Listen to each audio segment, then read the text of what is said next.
누가복음 21장 24절부터 28절까지의 말씀입니다. 먼저 이 말씀을 교독하겠습니다.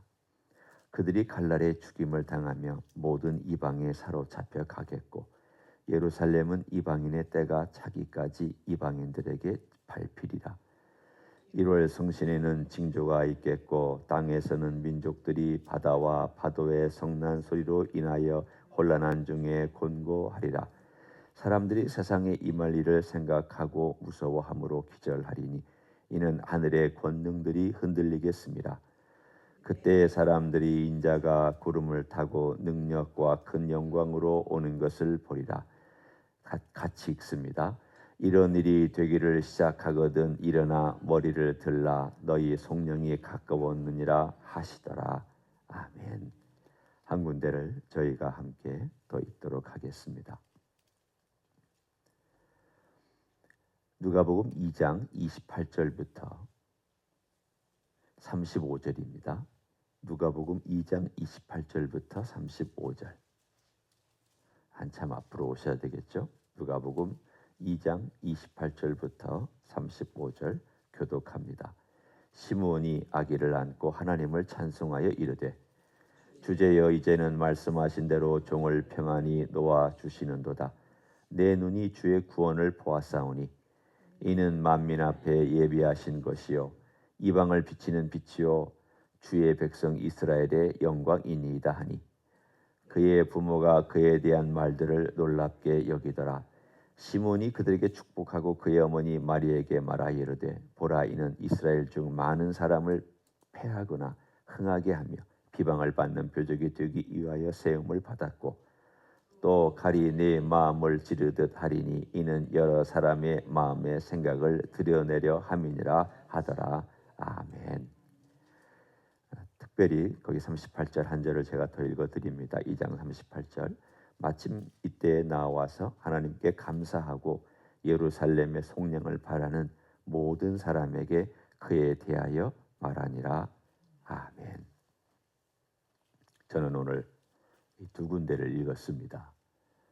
이 두 군데를 읽으면서 여러분은 눈치를 좀 채셨을 겁니다.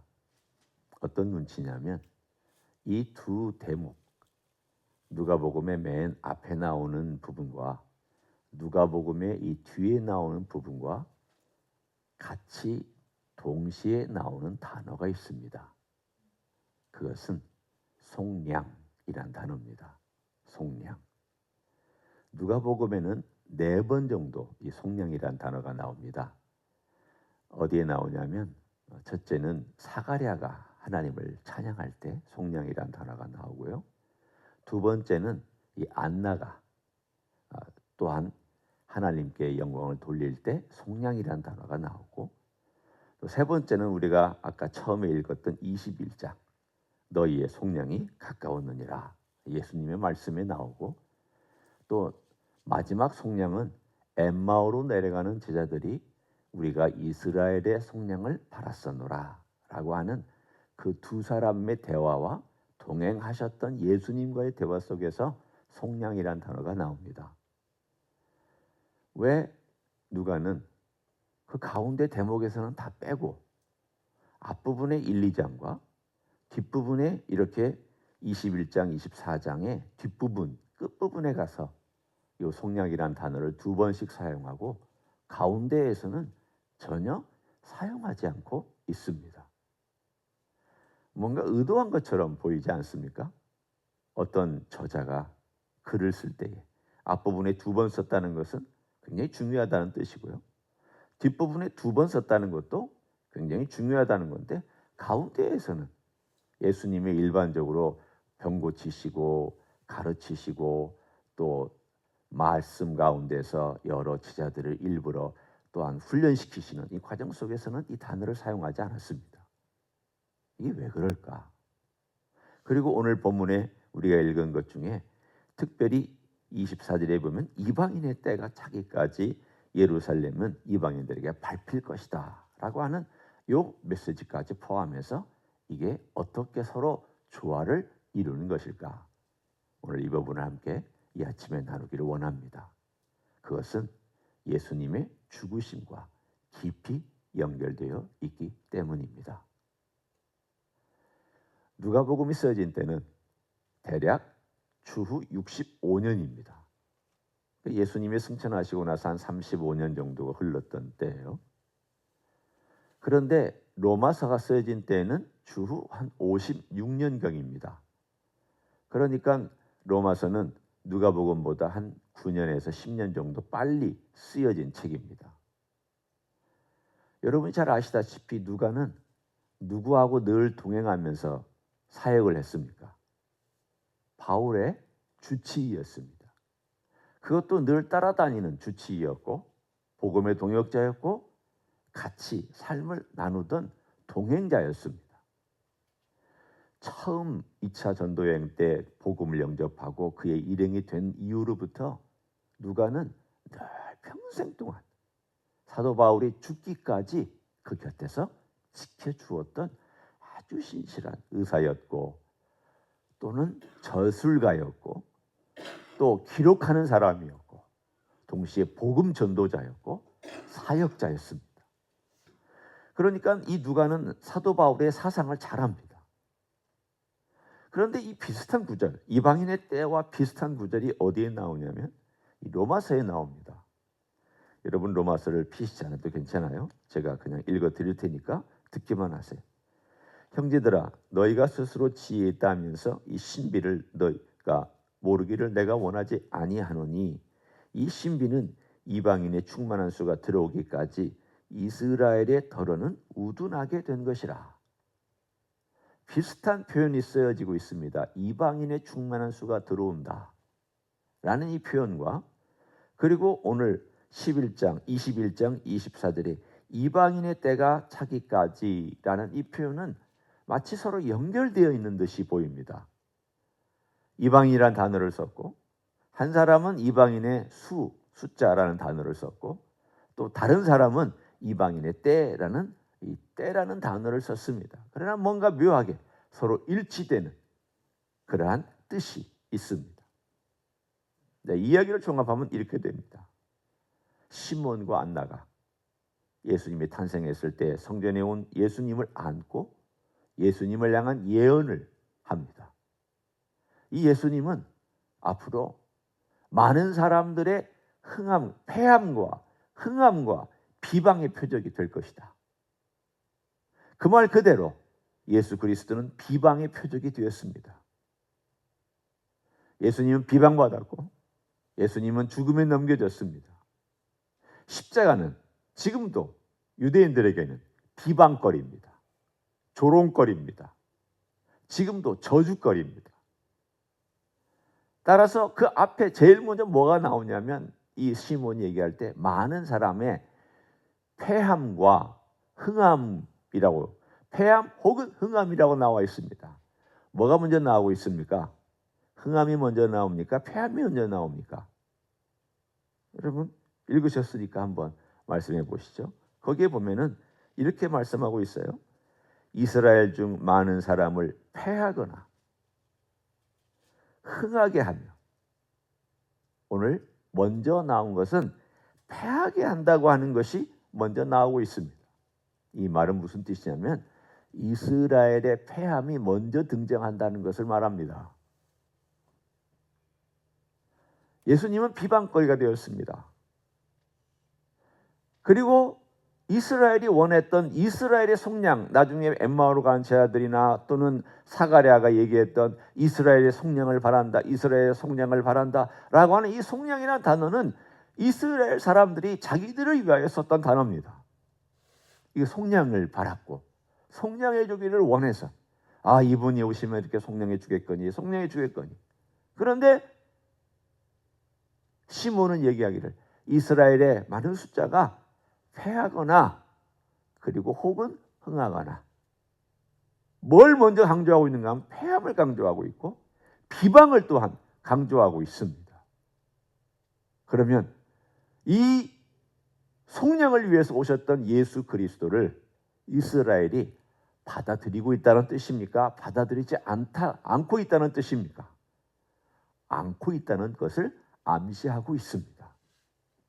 그래서 어떤 일이 생기느냐?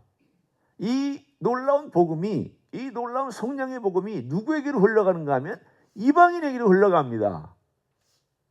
오늘 그 얘기가 이방인의 때라는 말이고, 로마서에서 10년 전에 썼던, 이 책보다 10년 전에 썼던 책에서는 이방인의 충만한 수라는 단어를 썼습니다. 결국은 어떻게 되느냐? 예수님께서 오셔서 예수님께서 섬겨주셨고 이스라엘의 성령을 위해서 오셨습니다. 이스라엘이 이스라엘의 성령을 바랬지만 예수님이 주시고자 하시는 성령은 받지 않았습니다. 우리는 그 성령 말고 이 성령을 달라고. 아니, 선물을 주시는 분이 선물의 의도와 선물의 뜻과 선물의 퀄리티와 그 다음에 선물을 주신 분의 신분이 어떤 것인가를 알면 여러분 같으면 어떻게 해야 되겠습니까? 내가 그 내용을 잘 몰라요. 그런데 이 주시는 분이 굉장히 높은 분이에요. 그리고 이분이 정성을 다해서 이 선물을 준비를 했어요. 그리고 여러분 같으면 그 선물을 받을 때 어떤 손으로 받아야 되겠습니까? 에이, 이거 말고요. 이렇게 받아야 되겠습니까? 아니면 겸손하게 어떻게 저 같은 인생을 생각해 주셔서 이런 선물을 저에게 주십니까? 라는 마음으로 받아야 되겠습니다. 후자죠. 그런데 이스라엘 사람들은 그렇게 안 받았다는 거예요. 어떻게 받았느냐? 그거 말고요. 그 선물 말고요. 우리가 원하는 선물 주세요. 여러분 이 말을 잘 들어보세요. 내가 원하는 거 달라는 거예요.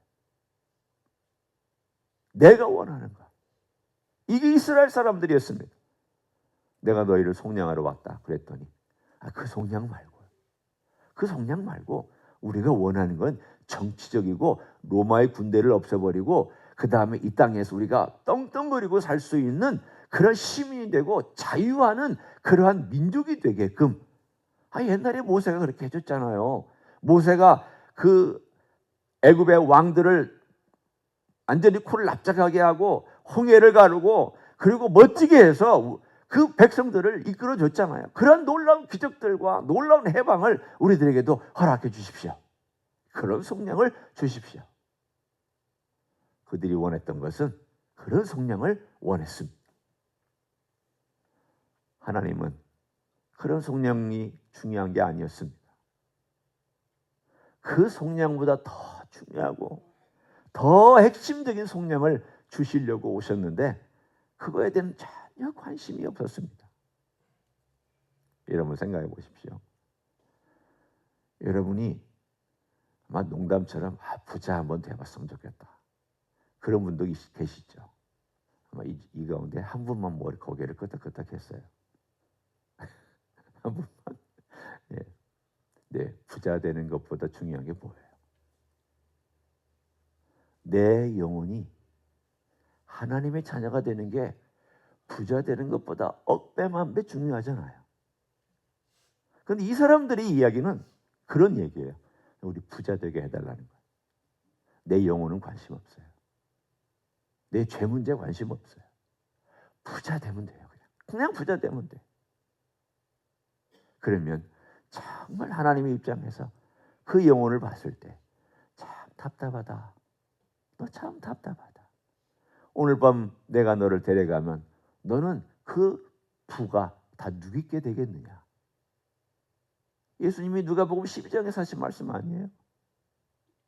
더 소중한 걸 주려고 오셨는데 소중한 것에 대한 눈은 없고 소중하지 않은 것에만 관심을 가지고 있는 그러한 속량을 바라고 있던 이스라엘이 그 속량이 비껴간 겁니다. 어디로 비껴갔냐면 이스라엘의 그 놀라운 때가 될 때까지 이방인의 나라로 비껴서 흘러가 버렸습니다.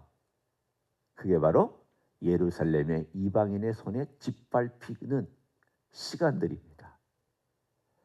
여러분 이방인이 지금도 예루살렘을 짓밟고 있습니다. 여러분은 그렇게 얘기하실 거예요. 예루살렘 지금 이스라엘 나라가 있잖아요. 여기서 가장 중요한 것은요, 성전입니다. 지금 성전이 옛날 서 있던 땅에는 모스크가 서 있고요.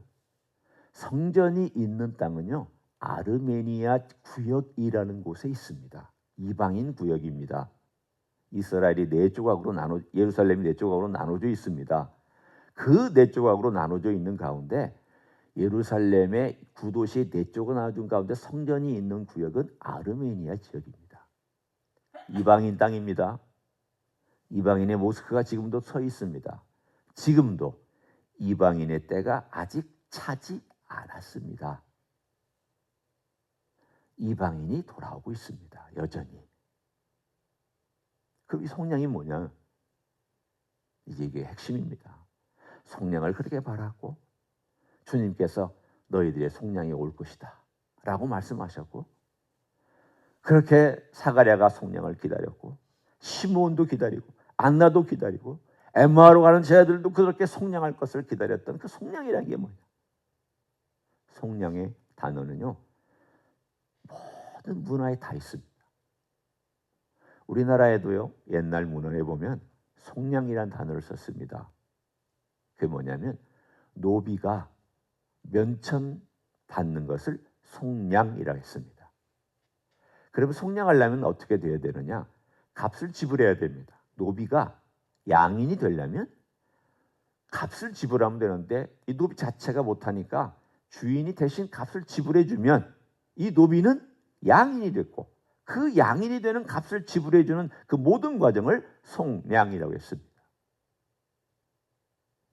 로마나 헬라 시대에도 노비로 팔려온 노예가 있는데 이 노예가 자유의 신분이 되려면 값을 지불해야 됐습니다. 그 값을 속전이라고 했고 그 지불하는 과정을 속량이라고 했습니다.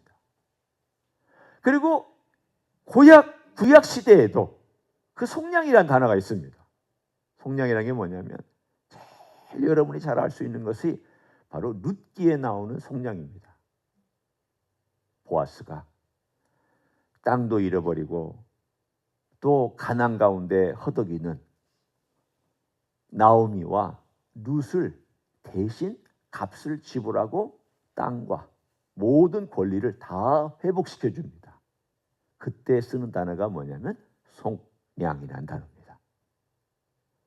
그러면 이 모든 걸 합쳐서 가장 성경적인 속량이라는 단어의 뜻이 뭔가는 첫 번째가 이것입니다. 원래 상태대로 되돌려 준다. 이거예요. 원래 상태대로 되돌려 준다예요. 여러분과 제가 원래 상태가 뭡니까? 여러분과 우리가 원래 누렸던 상태가 뭡니까? 에덴 동산에서 자유한 상태였잖아요. 죄가 없던 상태였잖아요. 하나님과 마음껏 교제할 수 있었고 하나님을 마음껏 부를 수 있고 하나님과 거리낌이 없는 그런 관계가 원래 있었잖아요. 그 상태로 돌려주라고 오신 거예요, 예수님께서. 내가 그 상태로 돌려주겠다. 내가 너희가 하나님을 만날 수 있는 상태로 돌려주겠다. 단순히 이 땅에서 잘 먹고 잘 사는 거 그게 중요한 게 아니다. 이 땅에서 부자 되는 거 중요한 게 아니다. 그거 다 사라질 수도 있는 것들이다. 뭐가 중요하냐? 원래 아담과 하와가 하나님과 그렇게 긴밀하고 친밀하게 교제했던 그 상태를 내가 값을 지불하고 되돌려주기 위해서 왔다는 것입니다. 그게 속량입니다. 그래서 첫 번째 중요한 것은 되돌려준다예요. 두 번째는 값을 지불해야 돼요. 왜? 공짜가 없어요. 이 세상에 공짜 없습니다. 특별히 죄에는 공짜가 없습니다. 죄는 항상 징벌이 따르고 죄는 항상 결과가 있기 때문에 이 죄를 하나님께서 용서해 주시려면요 뭔가 대가가 따라야 돼요. 그 대가를 다 지불하신 분이 누구냐면 예수님이에요. 여러분, 은혜는 공짜지만 은혜가 오기까지 그것을 지불한 분이 있다는 사실은 늘 잊어서는 안 됩니다. 이 은혜가 예수님께서 그걸 지불하셨기 때문에 내게 왔구나. 여러분, 은혜를 가볍게 생각하시면 안 돼요. 이 은혜라는 것은 항상 무거운 것입니다. 소중한 것입니다. 엄청난 가치가 있는 것입니다. 왜냐하면 예수님의 생명이 깃들여져 있는 것이기 때문입니다. 여러분이 받은 은혜, 제가 받은 은혜는 모든 것, 은혜에는 예수님의 생명이 깃들여져 있습니다. 그래서 우리는 이 은혜를 소홀하게 받을 수가 없는 거예요. 바로 이 성령이라는 단어가 예수님의 피값과 예수님의 죄를 대신하기 위해서 죄값을 지불하기 위해서 그분이 피를 흘리셨고, 죽음을 이기시기 위해서 죽음을 속으로 들어가셨고, 우리가 버림받은 것을 대신하기 위해서 하나님께 버림받았습니다. 다 대신했습니다. 값 지불했습니다. 죄값 지불했죠. 죽음의 값 지불했죠. 버림받는 값 지불했죠. 지불했으니까 우리가 속량된 거예요. 그래서 하나님 아버지를 이제는 에덴 동산에서 아담이 타락하기 전에 친밀하게 나눴던 것과 같은 하나님과의 관계가 회복되어서 이제는 그 길로 내가 아버지를 아버지라고 부를 수 있고, 이제는 내가 속량된 사람으로서 이 자유함을 누릴 수 있구나. 그 속량이 누가복음이 강조하고 있는 속량이에요. 근데 이스라엘은 아직 이 속량을 경험하고 하지 못하고 있다라는 겁니다. 그렇지만 너희는 경험하고 있다 해요. 그 이야기가 누가복음에서 얘기하고 있는 것이고 사도행전에서 얘기하고 있는 이야기입니다.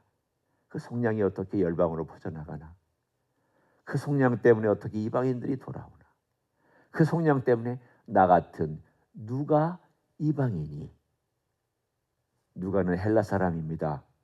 100% 헬라 사람입니다. 나 같은 이방인이 이 은혜를, 속량을 받아서 이 책을 쓰고 있다는 거예요. 내 얘기가 당신의 얘기가 되는 거예요. 이 글을 읽고 있는 이방인들이 누가가 그랬구나. 이방인이 누가가 예수님의 속량을 받아서 자유로운 신분이 되고 이제는 하나님을 아버지라 부를 수 있는 놀라운 은혜가 이 책에 쓰여져 있구나. 오늘 하루 예수님이 주신 은혜가 이만큼 고귀하고 이만큼 무게 있고 이만큼 가치가 나가는, 그래서 우리에게 은혜를 주시고 속량을 주신 은혜라는 걸 생각하면서 오늘도 우리 주님의 은혜에 묵상하는 여러분이 되시기를 예수님의 이름으로 간절히 축원합니다. 기도하겠습니다. 이 시간 동성으로 기도합니다. 여러분이 그냥 예수 믿게 된 거 아닙니다. 여러분이 어느 날 우연히 복음 접하게 되고 우연히 믿게 되고 우연히 하나님 백성 된 거 아닙니다. 예수님의 보혈이란 값어치가 값으로 따질 수 없는 생명이 이기에 투자되었고, 그분의 죽음이 투자되었고, 그분의 시체가 무덤 속에 들어가는 것이 투자되었고, 그분이 영이 지옥까지 내려가서 그 승리를 선포하는 과정이 투자되었고, 그리고 부활이 투자되었고, 그분의 모든 것들이 투자가 되어서 은혜가 우리에게 다가온 것입니다. 이만큼 은혜는 귀중하고 아름답고 복되고 놀랍고 찬란한 것입니다. 속량은 그만큼 대가를 지불해야만 했기 때문입니다. 이 은혜에 제가 받게 돼서 감사하다고, 나에게 이런 은혜를 베풀어 주셔서 너무 고맙다고 이 시간 다 같이 통성으로 기도하시겠습니다. 하나님 아버지 감사합니다.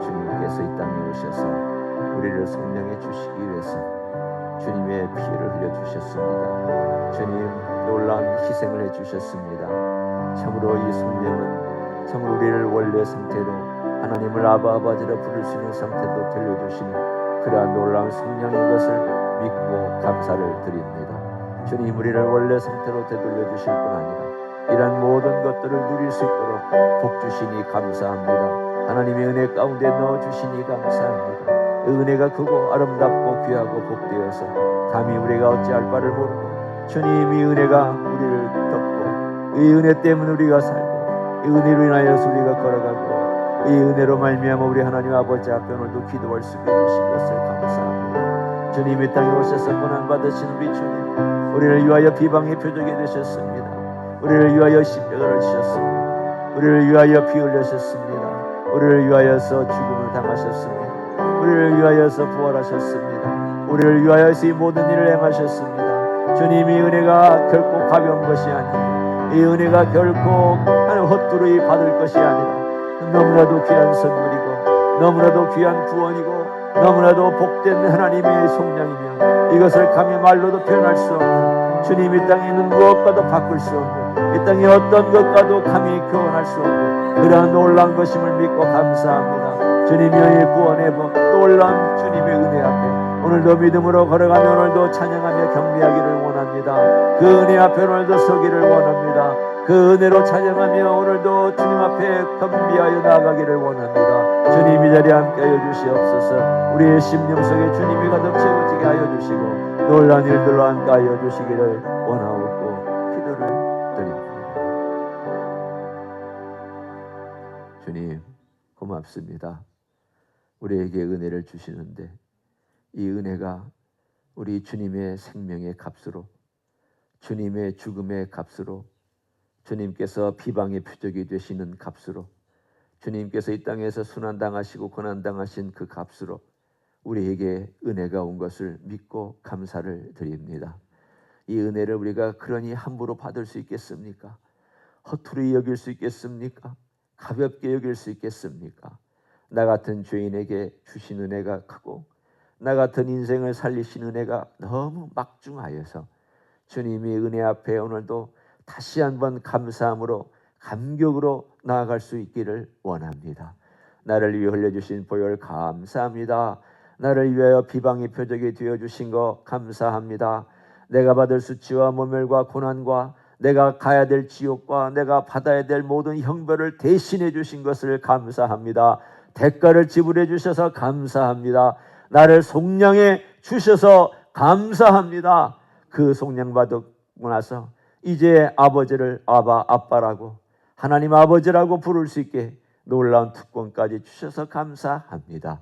이 은혜를 오늘도 묵상하며 주님 앞에 더 나아가는 복된 하루 되게 축복하여 주시옵소서. 이제는 우리 구주 예수 그리스도의 은혜와 하나님 아버지의 극진하신 사랑과 성령 하나님 교통하심의 역사가 오늘도 성령받은 백성으로 성령해 주신 우리 주님을 찬양하고 경배하고 감사하며 주님 앞에 나아가기를 소원하는 이 자리에 참여한 모든 종들 위에와 주임지 히스교회 위에와 이미 교회들과 한국교회들과 선교사님들 위에 이제로부터 영원히 함께 하실지어다. 아멘.